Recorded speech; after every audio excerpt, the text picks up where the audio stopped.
coronavirus death rate is lower than previously reported, study says, but it's still deadlier than seasonal flu.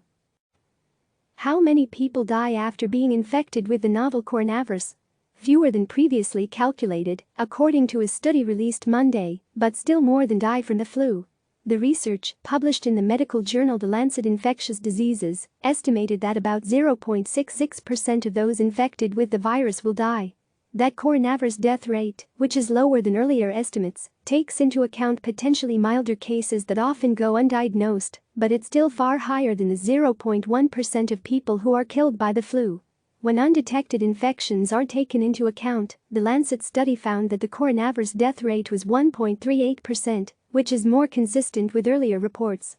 Early in March, for example, Dr. Anthony Fauci, the director of the U.S. National Institute of Allergy and Infectious Diseases, said that if you just do the math is about 2%.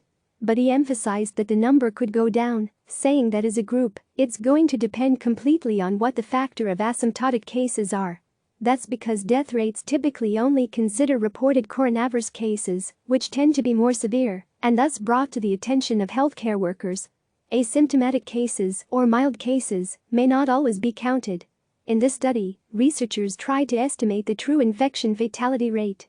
In other words, out of everybody infected, not just those sick enough to get tested, how many people will die?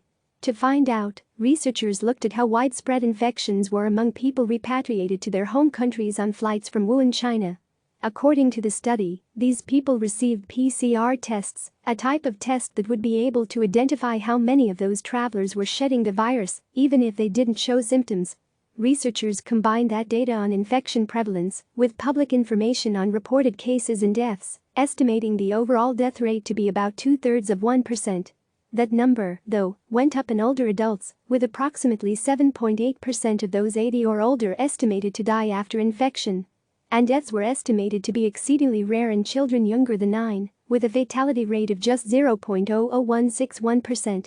For age groups younger than 40, the death rate was never higher than 0.16%, according to the study. Out of 1,000 young adults infected, then, about 1 or 2 could die, with the youngest people facing the lowest risk.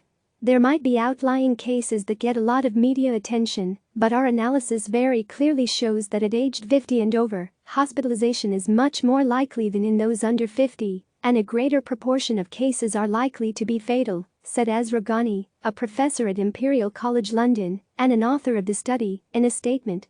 Researchers looked at other data, too, including tens of thousands of cases inside and outside of mainland China, as well as 3711 people who were aboard a coronavirus-stricken cruise ship, the Diamond Princess.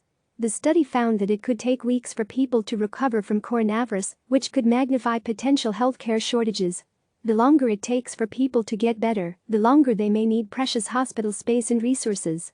The average time from onset of symptoms to hospital discharge was about 25 days, researchers found, although patients might not have been hospitalized during the early days of their illness.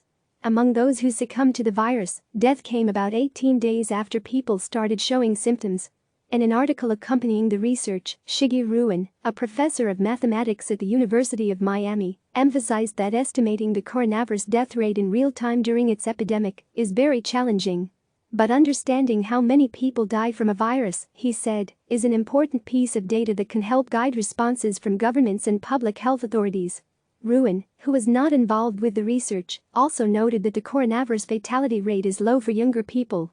But he stressed that it is very clear that any suggestion of COVID-19 being just like influenza is false, with coronavirus remaining far deadlier than the seasonal flu.